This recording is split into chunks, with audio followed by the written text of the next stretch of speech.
جب آنکھ لگنے لگتی ہے تو جسم کے بعض اعضاء ہاتھ پاؤں بازو حرکت کرتے ہیں۔ میرے محترم بھائیو، جب بستر پہ جاؤ نا تو نبی صلی اللہ علیہ وآلہ وسلم نے فرمایا بستر کو جھاڑا کرو۔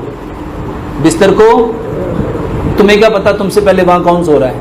اچھا اگر کوئی ساتھ سو رہا ہوگا اور آپ اس کے ساتھ سو جائیں گے، وہ آپ کو سکون سے سونے دے گا؟ سونے دے گا؟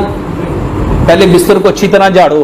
اور ہمارے یہاں نا ایک فارمیلٹی بن گئی ہے، میں نے دیکھا وہ نا بس ایسے کر کے ایسے کر، میں کہ یہ کیا کر رہے ہو؟ کہتا سنت ہے جھاڑنا چاہیے۔ تو میں کہ یہ جھاڑ رہے ہو؟ جھاڑنا کسے کہتے ہیں؟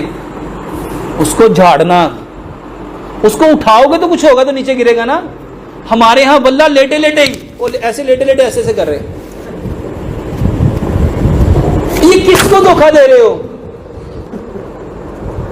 میرے محترم بھائیوں، جس بھائی کو نیند نہیں آتی واللہ 3 کام کرے۔ سب سے پہلا کام وضو کرے، ٹھیک ہے؟ جب وضو کرو گے بتاؤ کوئی نیگیٹو چیز تمہارے پاس آئے گی؟ اچھا اس کو نا سمجھنا ہے، جب ہم وضو ہاتھ دھوتے ہیں ہاتھوں کے گناہ جھڑتے ہیں، کلی کرتے ہیں منہ کے گناہ جھڑتے ہیں، ناک میں پانی ڈالتے ہیں ناک کے گناہ جھڑتے ہیں۔ پورا وضو کر لیا اور وضو کرنے کے بعد جس نے کہا اشہد لا الہ الا اللہ وحدہ لا شریک لہ واشہد ان محمدا عبدہ ورسولہ، اس کے لیے جنت کے دروازے کھلیں گے کہ نہیں کھلیں گے؟ اچھا جس کے لیے جنت کے دروازے کھل گئے، کیا اس کو بے چینی ہو سکتی ہے؟ بے قراری ہو سکتی ہے؟ اس کی نیند رک سکتی ہے؟ لوگ اپنے بستر پہ جائے، اپنے بستر کو پہلے جھاڑے اور پھر کیا کرے میرے محترم بھائیوں؟ اپنے ہاتھ جوڑے اور پیارے پیغمبر جناب محمد صلی اللہ علیہ وآلہ وسلم کیا کرتے تھے؟ سورہ فاتحہ پڑھتے تھے، سورہ فلق پڑھتے تھے، سورہ ناس پڑھتے تھے، سورہ اخلاص پڑھتے تھے اور کرتے تھے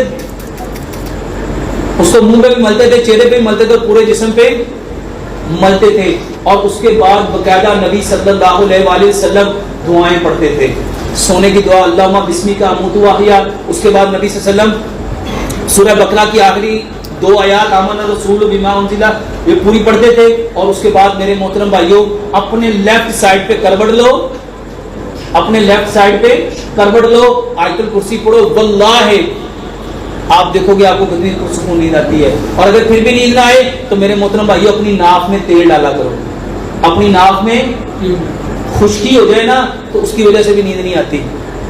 تو یہ جو ناک میں تیل ڈالنا ہے واللہ یہ بھی آپ کو وحی کے ذریعے سے پتا چلا ہے۔ میرے محترم بھائیوں نظر کا کسی کو بھی مسئلہ ہے، 3 کام کرو۔ سب سے پہلا کام کیلے کے ساتھ دانت صاف کرو، کیلے کے ساتھ دانت صاف کرو۔ صبح اٹھ کے کلی کیے بنا بسم اللہ پڑھ کے سورۃ فاتحہ پڑھ کے اپنا تھوک لے کے آنکھ کے اندر ڈالو 21 بار۔ اپنی آنکھ میں اپنا تھوک ڈالنا ہے سورۃ فاتحہ پڑھ کے۔ لمبا سجدہ کرو، لمبا سجدہ کرو، لمبا سجدہ کرو۔ اور ایک دوائی بتانے لگا ہوں، یہ بادام کاجو پستہ اخروٹ چاروں مغز، میرے محترم بھائیو اس کو کوٹ لو، اس کو کوٹ لو، 1 چمچ صبح، 1 دوپہر، 1 شام، چبا چبا کے چبا چبا کے چبا چبا کے چبا چبا کے چبا چبا کے اس کو میرے محترم بھائیو چبا چبا کے کھانا ہے۔ جب وہ پانی بن جائے تو اس کو اس طرح لینا ہے۔